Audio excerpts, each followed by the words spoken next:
Apresento então Fernando Tavares Pimenta, do Centro de Estudos de História do Atlântico Alberto Vieira, que nos apresentará uma comunicação com o título Dom Aires de Ornelas e Vasconcelos, o Padroado Português do Oriente e a Igreja Indiana, 1874-1880.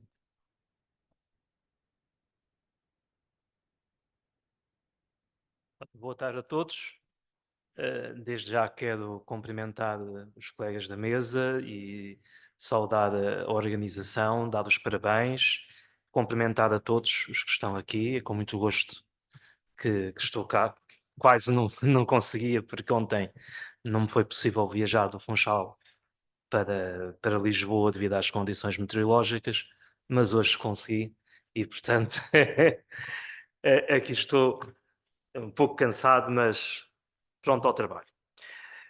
Portanto, a minha comunicação, no fundo, pretende colocar em perspectiva a ação eclesiástica e até certo ponto política de um prelado, Dom Aires de Ornelas e Vasconcelos, arcebispo de Goa e primaz do Oriente, em prol da conservação do padroado português do Oriente, precisamente, e tendo em consideração a sua atitude, digamos, o seu comportamento, a sua visão do clero de Goa, ou do clero do padroado, melhor dizendo, e das populações católicas da Índia, à época, bem como a sua atuação face à Sagrada Congregação da Propaganda Fide, que colocava abertamente em causa a continuidade do padroado português e era particularmente crítica do clero de Goa.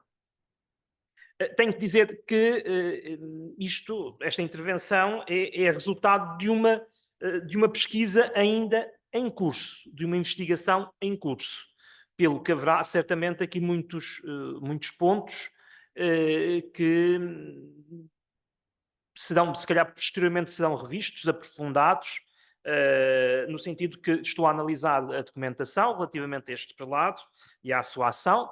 Essa documentação está em 3 sítios, basicamente, no Arquivo Regional da Madeira, o Arquivo e Biblioteca da Madeira, o Arquivo da Família Ornelas e Vasconcelos, no Arquivo Histórico da Diocese do Funchal e no Arquivo Apostólico do Vaticano. Eu ainda não tive a oportunidade de ver tudo.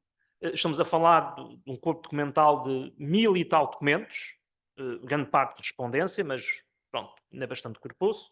E, portanto, haverá aqui pontos, porventura, que ainda não estão claros. Mas, bom, vamos então apresentar aqui o percurso do Dom Aires. Dom Aires de Ornelas e Vasconcelos nasceu na Madeira, na Ilha da Madeira, no dia 18 de setembro de 1837, sendo filho do 13º morgado do Caniço, do mesmo nome, Aires de Ornelas e Vasconcelos. Era, portanto, uma família da nobreza local. Foi um aluno brilhante, cursou teologia na Universidade de Coimbra, tendo recebido com apenas 22 anos o título, ou melhor, o grau de doutor por essa mesma universidade. De volta à Madeira, depois dos seus estudos, recebeu as ordens de diácono e depois de presbítero, das mãos do então bispo do Funchal, Dom Patrício Xavier de Moura, isto em 1860, e rapidamente ascendeu na hierarquia da própria diocese. Tornou-se cônego da sede do Funchal, mais tarde será deão, e digamos que esse percurso é feito seguramente com o apoio da própria família, em especial do irmão, Agostinho de Ornelas e Vasconcelos, que foi um diplomata, deputado e depois para do reino, mas também com o apoio do próprio bispo da altura do Funchal.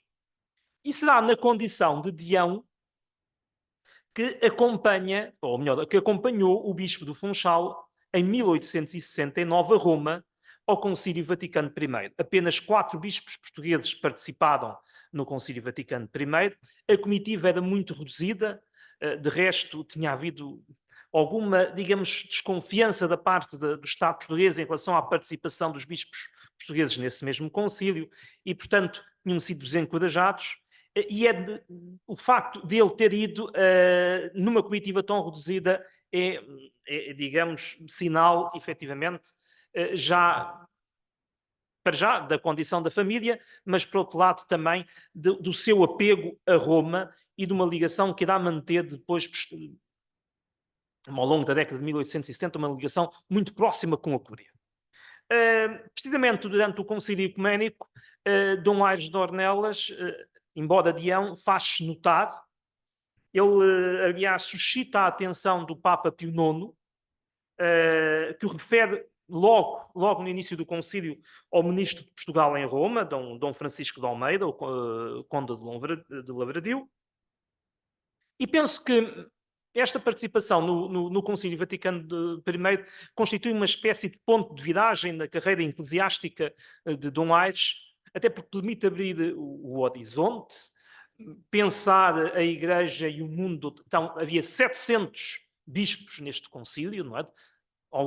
Da Austrália à América do Norte, portanto, foi efetivamente um concílio global a nível da Igreja Católica, e permite pensar o mundo de forma diferente, pensar a Igreja de forma diferente, ver que o mundo é grande, e também estabelecer um conjunto de contactos, obviamente, junto da Cúria, contactos esses que vão ser depois bastante importantes.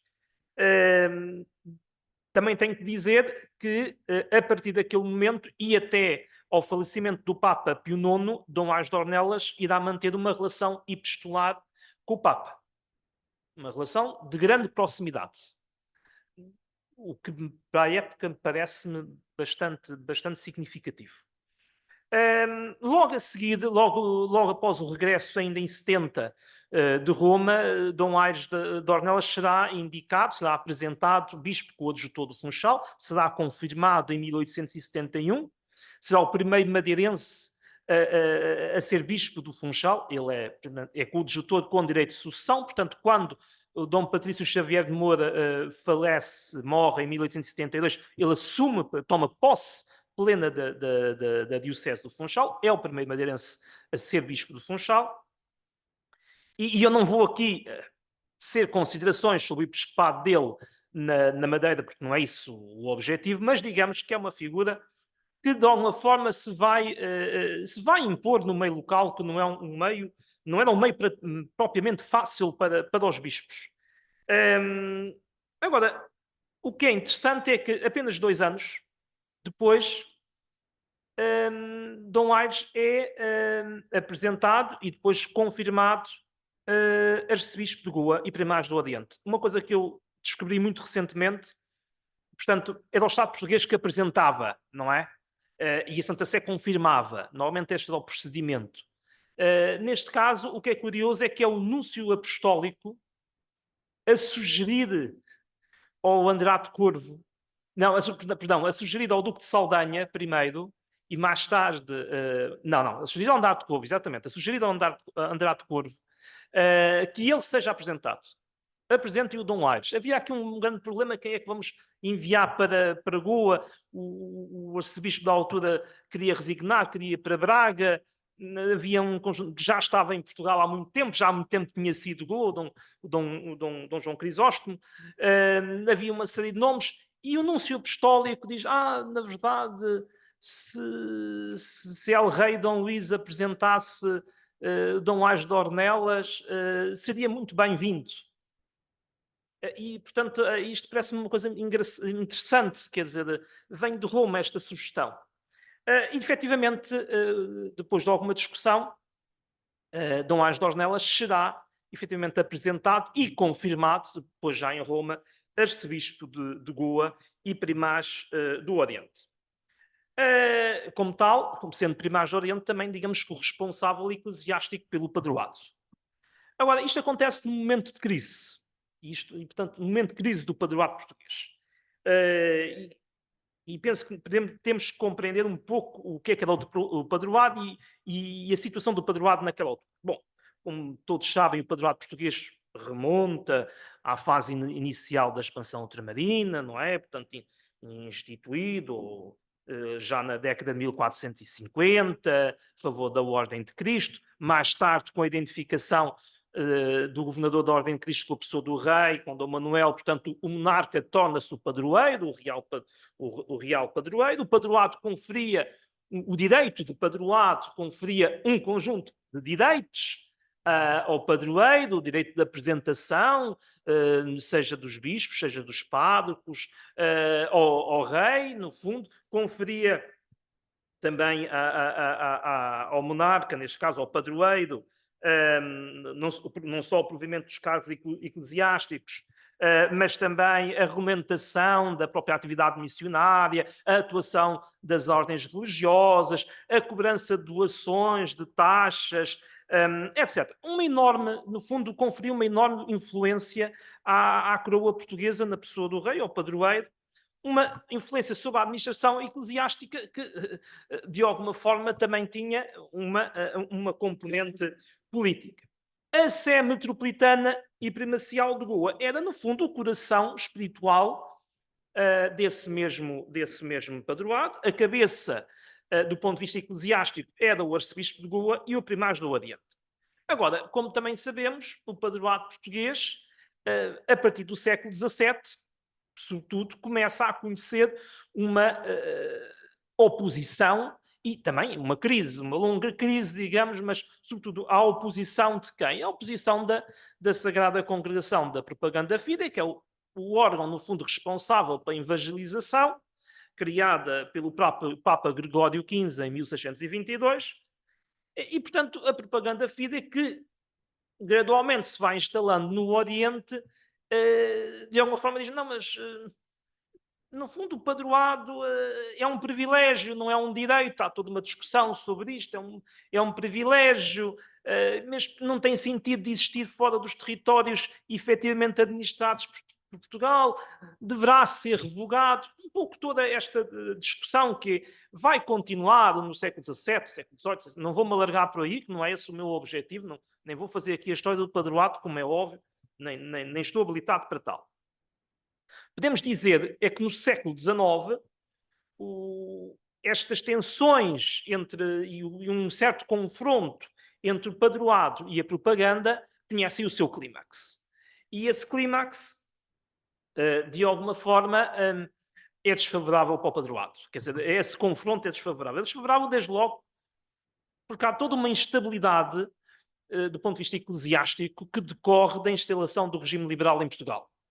Portanto, há um cisma, há o corte de relações diplomáticas, se assim queremos dizer, entre a monarquia portuguesa e a Santa Sé, há a expulsão das ordens religiosas, e mesmo depois com a retomada dessas relações, torna-se muito difícil, digamos, recompor, digamos, o que existia. As dioceses sufragâneas de Goa, Coxim, Caranganor, Meliapor, Malaca, ficaram sem bispo desde a década de 1820. A própria sede de Goa fica sem bispo durante décadas e depois de forma intermitente. Portanto, isto vai levar a que, efetivamente, o padroado conheça uma crise que vai ser aproveitada pela propaganda para se instalar solidamente no território do subcontinente indiano, criando diversos vicariatos apostólicos, e terá a cobertura de Roma, sobretudo do próprio Gregório XVI, que em 24 de abril de 1838, pelo breve multa preclara, quase que extingue o padroado português, deixa-o, digamos, formalmente ali acantonado em Goa e pouco mais. É claro que isto não é aceite pela coroa portuguesa, portanto, essa extinção, suposta extinção, acontece do ponto de vista teórico, mas na prática os missionários portugueses continuam no terreno. Só o que é que vai acontecer? Vai-se gerar aqui uma situação de dupla jurisdição eclesiástica. No mesmo terreno, não em Goa, digamos, mas no Malabar, em Bengala, em Ceilão, nós vamos ter, por um lado, clérigos do padroado que atuam dentro de uma determinada lógica e na lógica da jurisdição do padroado, com a sua cabeça em Goa, e por outro lado temos clérigos e missionários da propaganda fidei que obedecem aos vigários apostólicos. Isto cria uma enorme confusão, porque dentro de uma mesma comunidade, no mesmo território e dentro de uma mesma comunidade, nós temos uma competição não é? Entre clérigos da mesma igreja. Portanto, imaginem o que é que isto pode ser. Muitas vezes, dentro da mesma família, havia católicos que estavam sob a jurisdição do padroado e católicos que estavam sob a jurisdição da propaganda. Sendo que a propaganda acusavam os clérigos do padroado de serem cismáticos. Ora, se os clérigos eram cismáticos, os casamentos celebrados pelos clérigos do padroado não tinham validade. Portanto, imagina, e estou a dar aqui um exemplo, portanto, imagine a confusão, a desorientação que isto provocava. Não só. Uma outra coisa que acontece, precisamente, no quadro desta desorientação, tem a ver com uma comunidade que estava integrada na Igreja Católica, muito específica, que era a dos cristãos de São Tomé, dos ditos cristãos de São Tomé, na documentação que me aparece são muitas vezes referidos como cristãos catanares, não sei muito bem porquê, e que na verdade é a comunidade que hoje constitui a Igreja Católica Sírio-Malabar, não é? Portanto, uma comunidade que reivindica a sua evangelização ao apóstolo São Tomé. Na verdade, não será assim. A comunidade tem origem no século IV, durante algum tempo seguiu o nestorianismo, mas no século XVI, no final do século XVI, já em 1599, salvo erro, no Sínodo de Ampère, consegue-se depois de um processo muito conturbado, que agora não vale a pena aqui desenvolver, consegue-se a união com Roma. A união com Roma. O que é que acontece? Esta união nunca vai ser uma união serena, porque há sempre a tendência da Igreja Latina impor, digamos, os seus... o seu entendimento do que é a fé católica aos sírio-malabares, e, portanto, isto vai ocasionar tensões também. Nesta época, o que vai acontecer é precisamente uma situação também de confronto quase total, porque aquela zona do Malabar fica sob a jurisdição da propaganda fide, do vigário apostólico de Vedapoli, que achava tudo aquilo muito estranho, a utilização de um rito oriental, um rito caldeu, assim, uma coisa tão estranha. Não, eles têm que ser latinos, têm que seguir isto. E, portanto, obviamente há uma reação, há um confronto, e chega-se ao cisma. Os cristãos sírio-malabares pedem ao patriarca de Babilónia que lhes envie um bispo. O patriarca envia-lhes um bispo caldeu, o bispo de Acre, João Melos, que é acolhido entusiasticamente pela população, pelos ditos cristãos de São Tomé, originando assim um cisma na década de 1870. Portanto, o que é que acontece? Isto tudo para dizer o quê? Quando Dom Aires é nomeado, é confirmado, a Igreja Católica na Índia está em plena guerra civil. Desculpem o termo, não quer ser assim bruto, mas está em plena guerra civil. Padroado contra propaganda, propaganda contra padroado. A Igreja Sírio-Malabar em cisma, grande parte dos cristãos em cisma, e portanto ninguém se entende. É uma situação verdadeiramente complicada. Tinha havido ali uma tentativa ainda antes de compromisso, a concordata de 1857 entre Portugal e a Santa Sé, no sentido de resolver. Não resolveu nada, a concordata foi um autêntico fracasso. E, portanto, é precisamente neste contexto de crise que Dom Aires de Ornelas chega à Índia, a Bombaim, em dezembro de 1875, depois de uma passagem por Roma, onde volta a contatar o Santo Padre Pio IX e onde contata também o prefeito da propaganda fide, o cardeal Franco. E uma vez chegado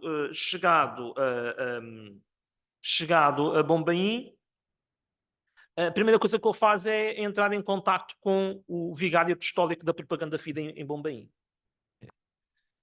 Que de resto era uma pessoa, daquilo que eu percebi, uma pessoa que também queria resolver os problemas. Monsenhor Morin.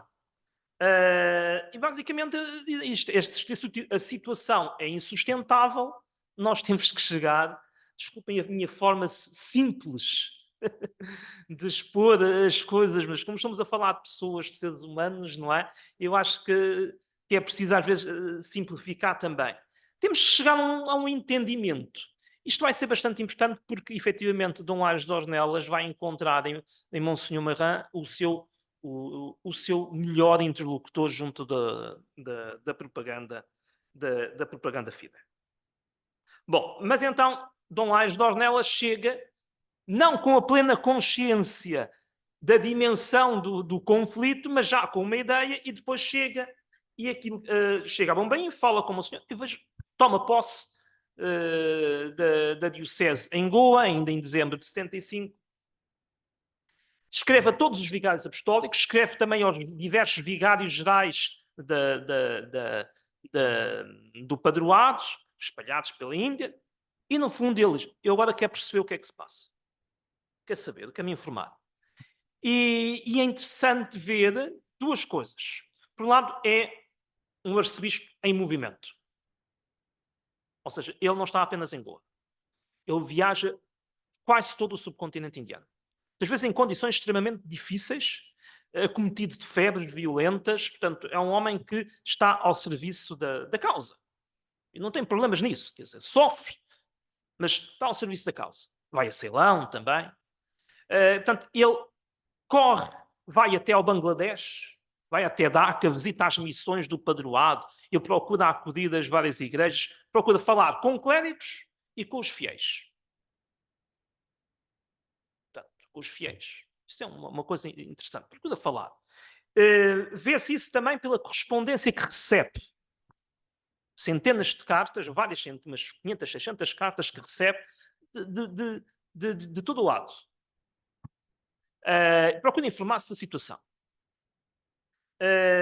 Depois, uma coisa que eu não disse, perdão, no meio desta guerra civil, há uma coisa que acontece que é bastante importante, que é pouco antes de Dom Aires de Ornelas chegar, há 16 vigários apostólicos na Índia que escrevem a Roma a pedir precisamente a supressão do padroado, não só acusando o padroado de irregularidades, mas sobretudo acusando o clero de Goa de não ter as qualidades para o sacerdócio e para a missionação. Porquê? Porque era um clero inferior. Porque era um clero de nativos. Isto é importante. Portugal tinha expulso as ordens religiosas, isso tinha tido na década de 30, isso tinha tido um impacto concreto a nível da missionação, portanto, praticamente na Índia, naquela altura, o clero de origem europeia eram muito poucos, quase todo o clero na Índia era um clero nativo. O clero de Goa, não é? Um clero indiano. Portanto, o padroado assentava basicamente num clero indiano. A propaganda FIDE não. Tinha alguns missionários e párocos indianos, mas eram franceses, italianos, alemães, espanhóis, irlandeses, etc, etc. E, portanto, isto basicamente, a propaganda, isto o padroado tem que ser efetivamente extinto, revogado, isto não vale a pena continuar, isto é um entrave à legislação, e ainda por cima o clero de Goa não está preparado, é um clero de nativos, de indianos, é um clero inferior. E o Dom Aires de Ornelas, ao chegar, a primeira coisa que podemos dizer que foi por instrumental, porque no fundo não havendo outros, mas a primeira coisa que ele faz é o elogio do clero de Goa.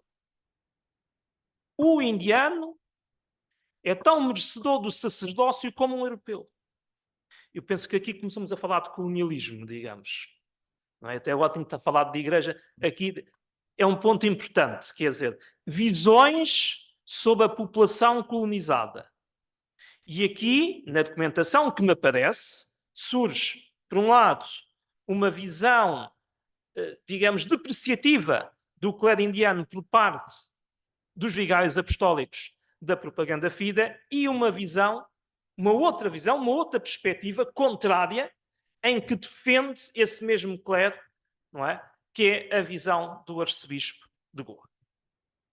Outra coisa, como eu disse, viajar pelo subcontinente indiano, contacto com as populações católicas da Índia,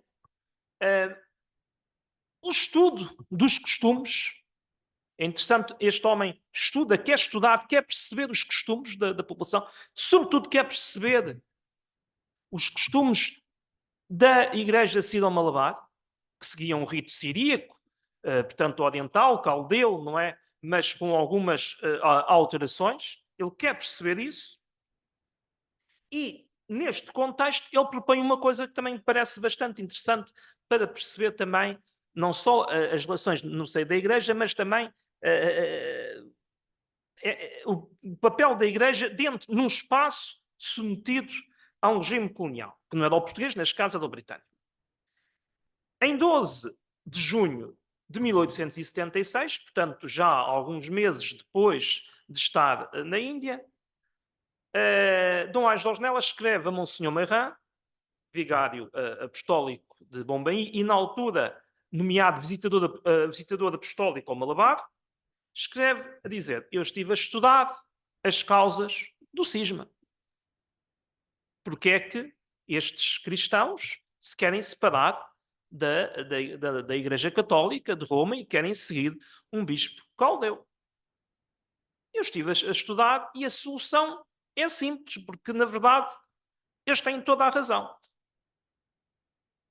Eles precisam, restabelecimento da diocese, neste caso era a diocese de Cranganor, ou uma outra, não é? Que, no fundo, seja própria para esta comunidade. 2. Nomeação de um bispo de rito siríaco, o que é perfeitamente aceitável. Aliás, ele diz, há um precedente. Em 1786, tinha sido nomeado um bispo indiano de rito siríaco, José Cariate. Só que ele faleceu em Goa antes de tomar posse da diocese em Cranganor. Portanto, até há um precedente. Respeito pelo mesmo rito. Respeito e utilização da língua. Da língua que era não era claramente o português, nem era o inglês, tenho aqui o nome da língua, perdão, que era o siríaco, como derivado do aramaico, sendo também utilizado o malayala. Perdão, eu não domino nenhuma das línguas indianas e, portanto, não, eles têm toda a razão. No fundo, aqui é o respeitar o rito, assegurar o respeito desse rito, o uso da língua litúrgica, a nomeação de um bispo indiano. No fundo, isto é o que acontece noutras igrejas orientais. Se isto acontece noutras igrejas orientais, porque é que não pode acontecer nesta? Monsenhor Marin vai apoiar a proposta. Esta mesma proposta será transmitida ao Ministro da Marinha e do Ultramar, no caso português, e será transmitida também à Santa Sé, nomeadamente ao Cardeal Franchi, de punho. Dom Ângelo Ornelas escreve ao Cardeal Franchi, prefeito da Sagrada Congregação da Propaganda da Fida. Não, é esta a solução. Eu não sei se terá uma influência muito grande ou não, mas efetivamente, um ano depois, a Santa Sé aceitará estas condições. E já na década de 1880, a Santa Sé e Roma irá aceitar a autonomização eclesiástica da Igreja Católica Sírio-Malabar. Continua a existir. Para termos uma ideia, hoje são mais de 4 milhões de pessoas.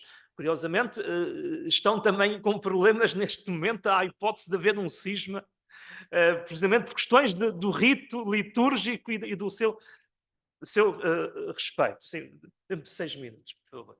Bom, portanto, isto parece-me ser bastante interessante. Uma figura que, no fundo, é representante do Estado colonial, porque ele é arcebispo de Goa, apresentado pela monarquia portuguesa, é um representante do Estado colonial, neste caso o Estado colonial português, mas que tem uma visão de respeito e de valorização, não é?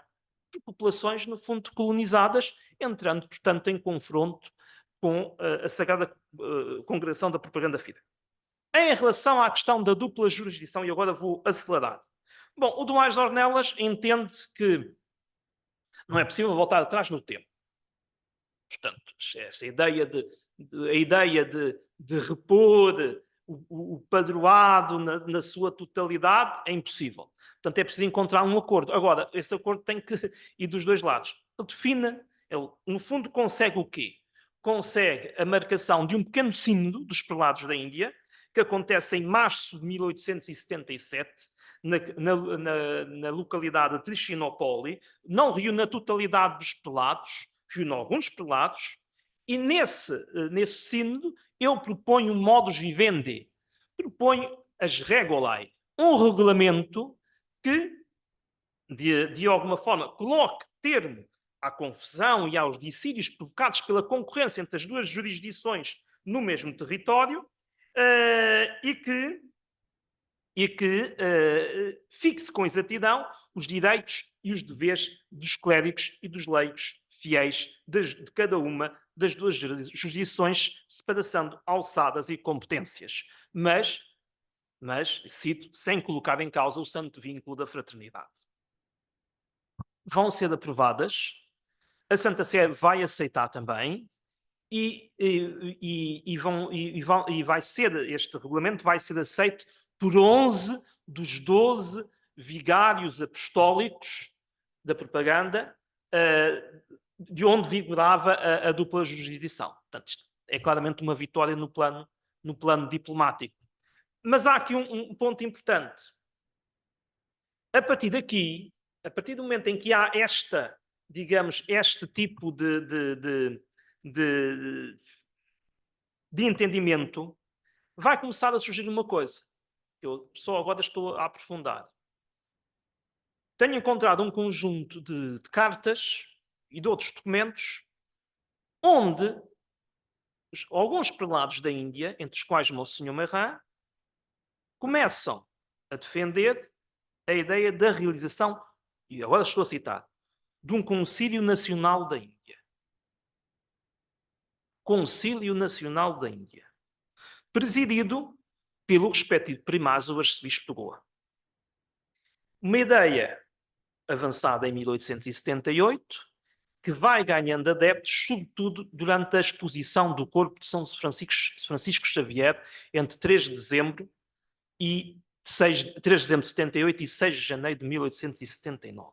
E aí há a mesma defesa, a ideia, não, nós temos que fazer aqui um concílio, temos aqui um concílio da Igreja da Índia, um concílio nacional.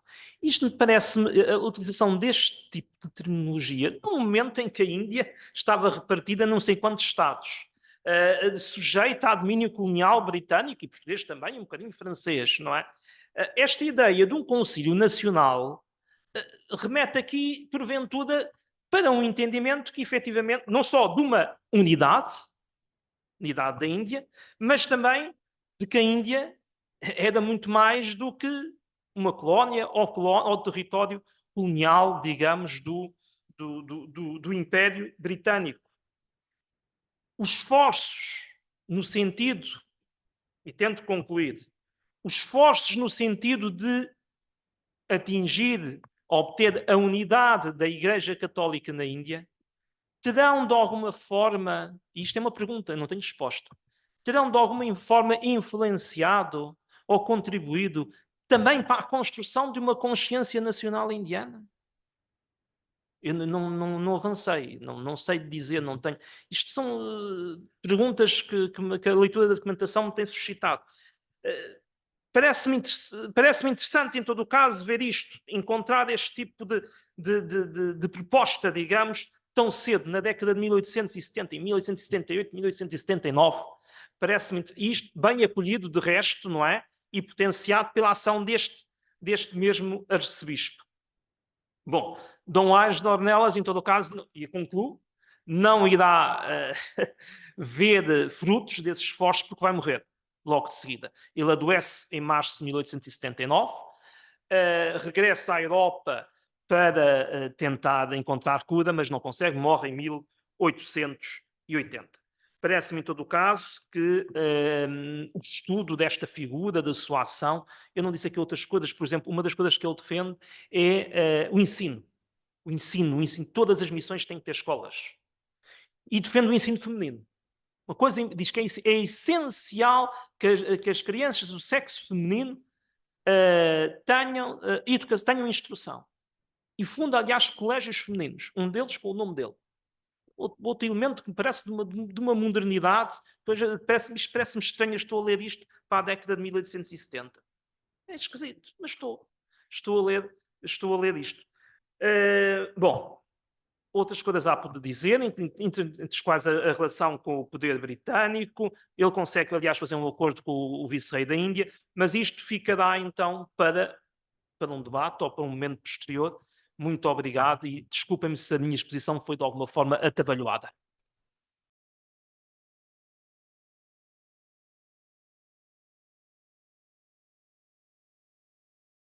Muito obrigado pelas questões. Em relação à questão do Eric, dos comentários negativos em relação ao clero de Goa, esses comentários vinham essencialmente da propaganda Fidesz, que não especificam muito. Basicamente, o que dizem é que eles não estão preparados, mas, sobretudo, não têm qualidade. Não são europeus. Eu acho isto bastante forte, não é? O que era bom é nós temos missionários europeus, como nós somos tanto. Temos missionários europeus na Índia, e efetivamente nós somos italianos, nós somos franceses, nós somos alemães, irlandeses, vários. Quer dizer, eu penso que aqui era um pouco também estratégico, uma vez que o padroado, poucos missionários europeus tinha nesta altura, tinha alguns, mas eram poucos, percentualmente, não, era a forma de dizer, o padroado, no fundo, não está à altura porque não tem gente de qualidade, não tem europeus. Agora, isso é uma questão. E essa questão, o Dom Aires de Ornelas diz muito, não. Um indiano, um goês, neste caso, são goeses, mas não são só goeses, mas um goês é tão digno do sacerdócio como um europeu. Isso é um ponto que ele escreve isto ao prefeito da Sagrada Congregação, ao cardeal Franchi.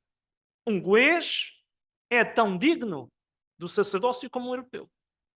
Agora, para consumo interno, ele apresenta queixas ao Ministro da Marinha e do Ultramaço. Nesta altura, essencialmente o Andrade Corvo. Não é só o Andrade Corvo, mas em larga medida porque, atenção, o padroado não tinha ligação ao Ministério dos Negócios Eclesiásticos. As dioceses do Reino tinham, mas o padroado não. Tinha ligação diretamente ao Ministério da Marinha e do Ultramar. Ele diz... os missionários e os padres de Goa são pessoas com qualidade, mas há déficit na sua formação. O seminário de Rachol, tinha havido vários seminários, mas tinha praticamente fechado quase todos, não é? Aliás, a descrição que ele faz do estado das igrejas em Goa e na Índia é uma descrição terrível, o estado de abandono, porque efetivamente o padroado implicava que o real padroeiro mandasse dinheiro e o real padroeiro dinheiro mandava pouco, não é? Portanto, há um abandono. E ele diz, o seminário de Rachol que era o seminário de Goa, tem grandes problemas. E, por exemplo, nós temos falta, por exemplo, de professores. Uma coisa que ele diz que é inaceitável, por exemplo, a maior parte das línguas aqui locais da Índia não são ensinadas. Ora, como é que é possível nós fazermos um trabalho de missionação e não são os padres de Goa que sabem a língua que se fala a 1000 quilómetros de distância, não é? Atenção, não é por ser de Goa que já sabem as línguas todas da Índia, como é óbvio. Não sabem. Nós temos que ter o Tamil, o Konkani, etc. Temos que ensinar, não é só o latim. Porque o latim nós temos, o português temos. Também tinham o inglês, curiosamente. Mas nós precisamos das línguas locais. Não é? E depois há outras, portanto, ele faz críticas, efetivamente, e não há fundos, não há dinheiro e não há capacidade para formar melhor o clero de Goa. Uma coisa que também é importante, os poucos missionários que vêm da Europa para o padroado, ele diz muito claramente, e toma essa decisão, a partir de agora antes de ir para a missão, antes de ir tomar posse da igreja, o missionário europeu tem que estar aqui 1 ano a aprender as línguas locais. Só depois é que pode ir. Pronto. Agora, eu não sei se estes déficits na formação foram de alguma forma supridos. Também, no fundo, são 4 anos que ele está lá, praticamente, em 79 ele vai-se embora. E, portanto, nem sei se há continuidade de políticas, não consigo responder. Mas há uma outra questão também, e isso já é uma crítica que ele faz um pouco à sociedade local. Ele diz uma coisa, ele a dado momento escreve uma coisa que é um ditado que há em Goa. Os padres de Goa não têm filhos, mas têm sobrinhas.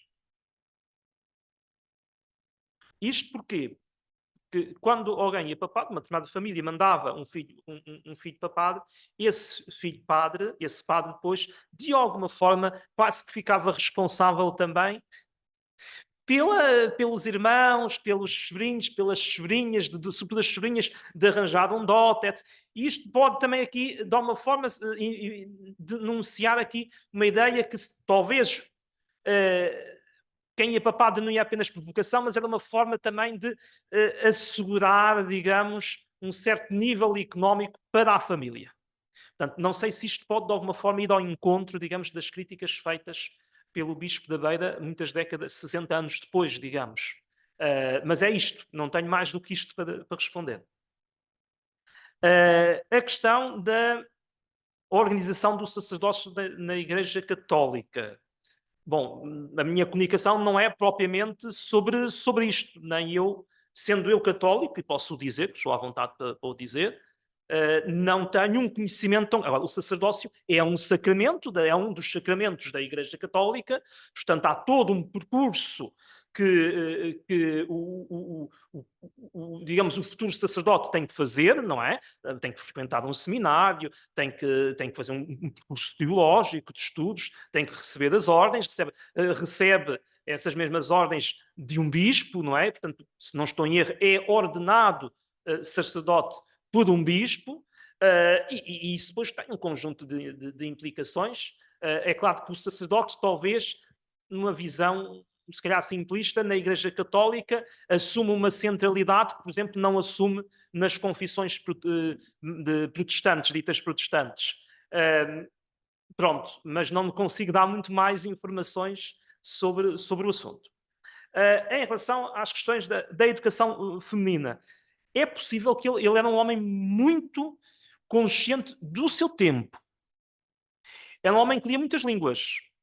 Portanto, eu tenho o catálogo da biblioteca, eu não tenho a biblioteca dele, mas eu tenho o catálogo da biblioteca dele. Da biblioteca pessoal dele, ainda no Funchal. É uma biblioteca muito, muito rica.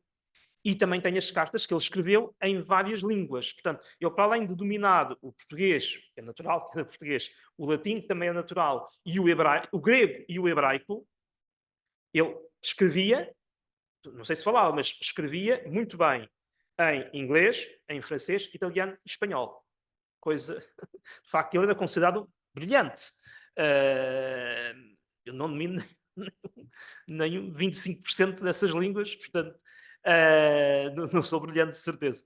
Mas, portanto, era um homem muito, muito culto, muito inteligente, conhecedor do seu tempo, que se correspondia com muita gente. Eu estava no Funchal, ou depois em Goa, correspondia-se com muita gente da Europa, não só da Cúria, não só de Itália, mas tem muita gente da França, por exemplo. Em ingleses, menos, embora receba alguma correspondência de ingleses, e sobretudo tem correspondência com as autoridades britânicas da Índia inglesa.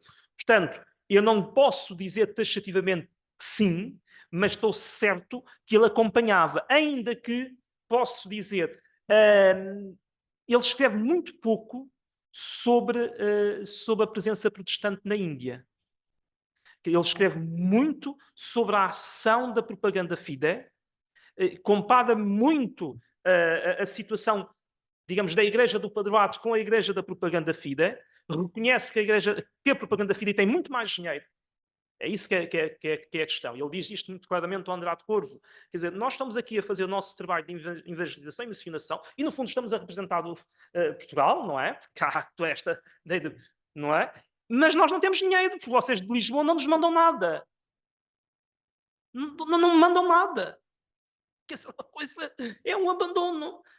Devo dizer que eu encontrei documentação, não sei por como, está inserida no arquivo dele, da década de 1820, e já na altura acho que era a mesma coisa. Lisboa não manda, não vem nada.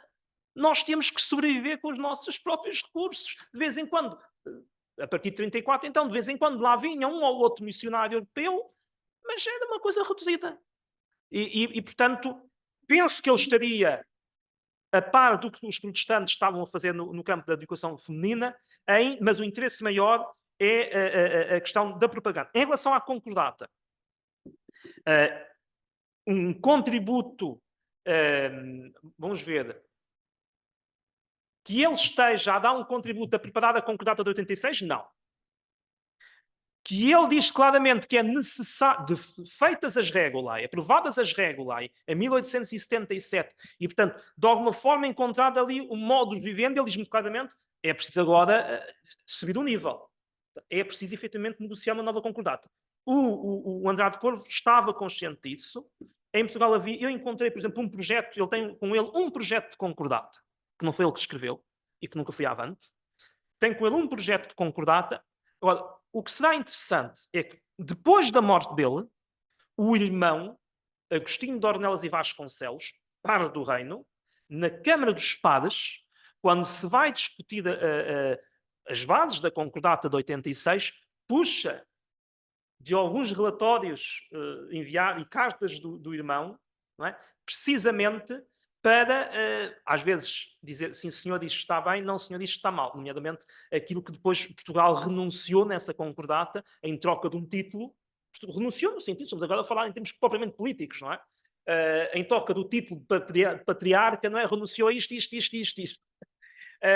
o Agostinho de Ornelas e Vasconcelos diz: isto é uma traição à memória do meu irmão. Aquilo que o meu irmão conseguiu, não é? Há 8 anos atrás, ou 7 anos atrás, vocês estão a desbaratar. Ele diz basicamente, de outras palavras, não é? Eu sou assim muito simples.